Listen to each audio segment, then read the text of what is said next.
la invasión por vándalos al recinto de la Asamblea y ante el pedido de la bancada correísta de destituir al presidente Moreno, la Asamblea Nacional virtualmente se autoclausuró, como en el 30S.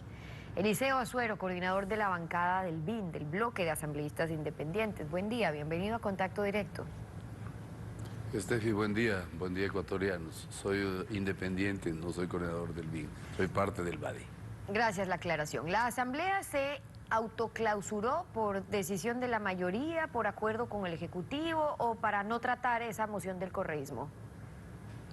Por lo último, nosotros veíamos con excesivo riesgo para la democracia, para el bien más preciado que tenemos los ecuatorianos, el de acceder a un requerimiento de los correístas que había sido anunciado previamente.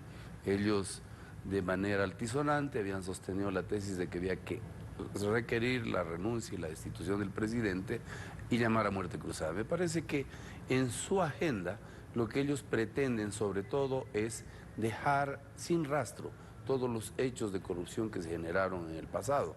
Por esa razón, conversados todos, y quiero felicitar la posición del presidente de la Asamblea, yo fui uno de los que fue consultado permanentemente sobre si debíamos o no debíamos presentarnos a una sesión.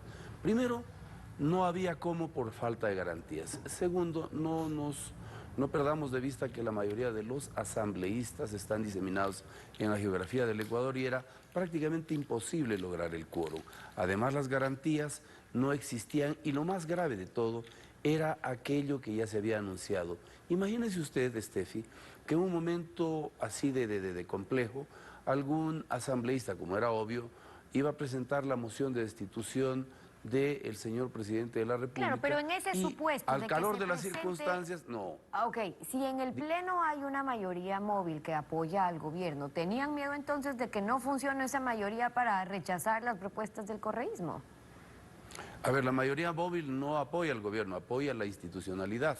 Yo no soy gobernista, he criticado mucho al gobierno e inclusive en esta medida le he criticado por no haber consultado y no haber previsto lo que debía pasar. Para eso hay inteligencia, para eso tiene mil mecanismos para lograr saber lo que podría pasar luego de la erogación de esta medida. Lo que pasaba es de que, como en anteriores oportunidades, tengo algo de experiencia, esta es mi cuarta oportunidad como legislador y efectivamente, si usted observa en los asambleístas que se encuentran bastante alicaídos en la imagen de sus provincias, es seguro que tratando de sintonizar con la ciudadanía sin responsabilidad o de manera irresponsable pudieron, no estoy hablando de que debió ser, pero pudieron generar este espacio para que se desestabilice aún más la democracia. Adicionalmente, yo quiero decir de que ya esto se veía venir en el ascensor. Yo, Eliseo Azuero, estuvo presente cuando ingresó la señora Rivadeneira junto a una de sus asistentes y de manera alegre y agresiva, tratando de provocarme, con el celular en la mano me dijo, ya vienen, antes de que empiece la verdadera movilización, ya vienen para linchar a estos fulanos de tal, mafiosos. Esto habla de que la agenda estaba concertada, se conocía y luego lo han develado los dirigentes indígenas Lourdes Tibán, Marlon Santi y el exprefecto de Zamora Chinchipe, que en efecto ya era prácticamente incontrolable. Y que había quienes estaban de acuerdo con ese pedido que estaba haciendo el expresidente. El expresidente anunciaba desde Bruselas una muerte cruzada, pero además elecciones anticipadas de presidente y asambleístas. Ahora, más allá de lo que quieran, según el artículo 148 de la Constitución, esto es competencia presidencial exclusiva, no es atribución de la Asamblea. ¿Cuál era entonces el temor? ¿No causar más alboroto o qué? No, el 130 dice que nosotros podemos remover al presidente en caso de conmoción. Pero no muerte cruzada. No, a ver, tenemos que llamar a elecciones, no es así, no es así. Ahí no sabíamos qué iba a pasar, si iba a renunciar también el señor vicepresidente. Es decir, ¿por qué darle más inestabilidad?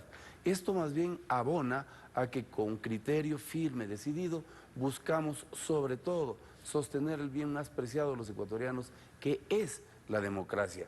Para Correa, obviamente, ¿Cómo no? Pues si hasta dijo de que si a él le permiten viene a ser candidato. Es cínico, es descarado. Este señor cree que aquí los ecuatorianos nos hemos olvidado de toda esa trafacía, de toda esa gestión truculenta en contra de los intereses de los ecuatorianos, la cooptación de todos los espacios de poder. Esta es una agenda regional, esta es una agenda que ha destruido países como Venezuela, como Nicaragua, como Argentina. Así que nosotros no podemos ni remotamente darles la oportunidad para que tengan esa ocasión de venir a terminar su labor macabra. Por eso hicimos esto. En todo caso, también hicimos un pronunciamiento que fue consultado a muchas bancadas.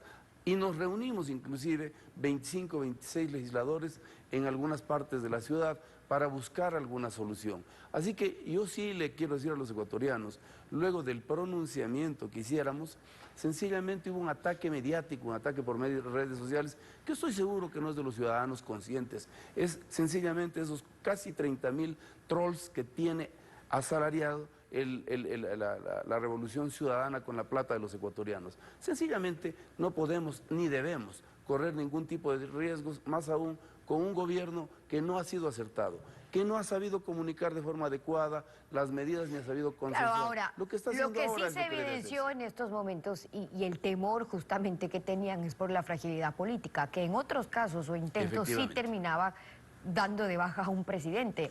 Ahora, esto no ocurrió, pero sí evidencia cuáles son también las funciones de cada una de las funciones del Estado. En cambio, es competencia exclusiva de ustedes, de la Asamblea, fiscalizar también a las otras funciones del Estado. Pero, ¿cuál es la queja ciudadana hasta ahora? Que se ha visto algunos juicios políticos, pero en ausencia, a exfuncionarios, pero prófugos. Ayudar a solucionar la crisis económica también pasa por el examen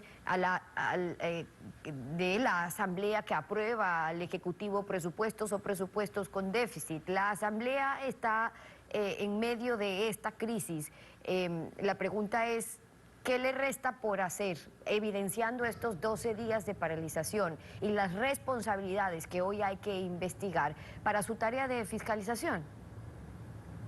Estefi, en primer lugar, la Asamblea no tiene ninguna facultad para poder derogar un decreto ejecutivo que el señor presidente lo tomó a cuenta y riesgo de su gobierno.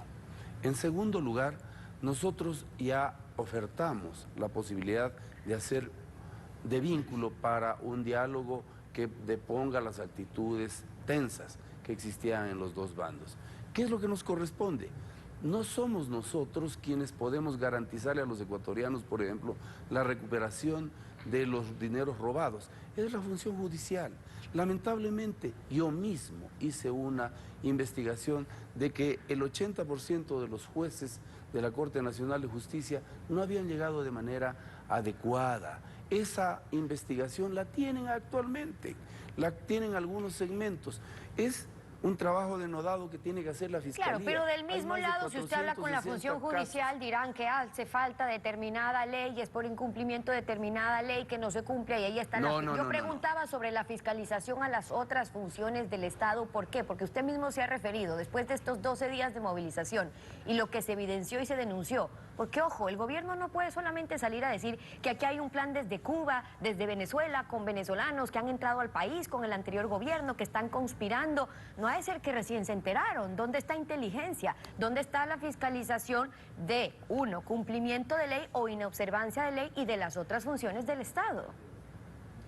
Muy bien, yo celebro su posición. Mire, el rol que nos corresponde es después de este procedimiento, que debieron lamentablemente tener los suficientes correctivos, el gobierno fundamentalmente. Vamos, sin lugar a dudas, ayer en mi intervención y casi en todas las intervenciones de los asambleístas he establecido la creación de una comisión que va a investigar. Y adicionalmente, yo como vicepresidente de la Comisión de Fiscalización, le aseguro a los ecuatorianos que haremos prevalecer su derecho. Nos tienen que explicar cómo así la inteligencia del Estado ecuatoriano no sirvió para absolutamente nada. No puede ser posible que civiles sigan espiando a civiles y no espiando a los verdaderos responsables de los riesgos que tiene el Ecuador. También tenemos, ya está investigándose muchos temas de corrupción que lamentablemente tienen ministros de este gobierno. Este gobierno no ha tenido la entereza para poder ser el eje fundamental del gobierno.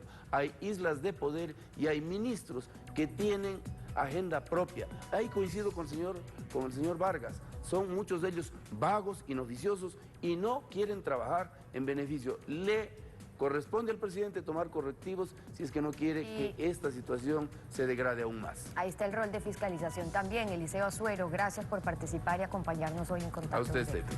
Muy amable. 7:32. Vamos.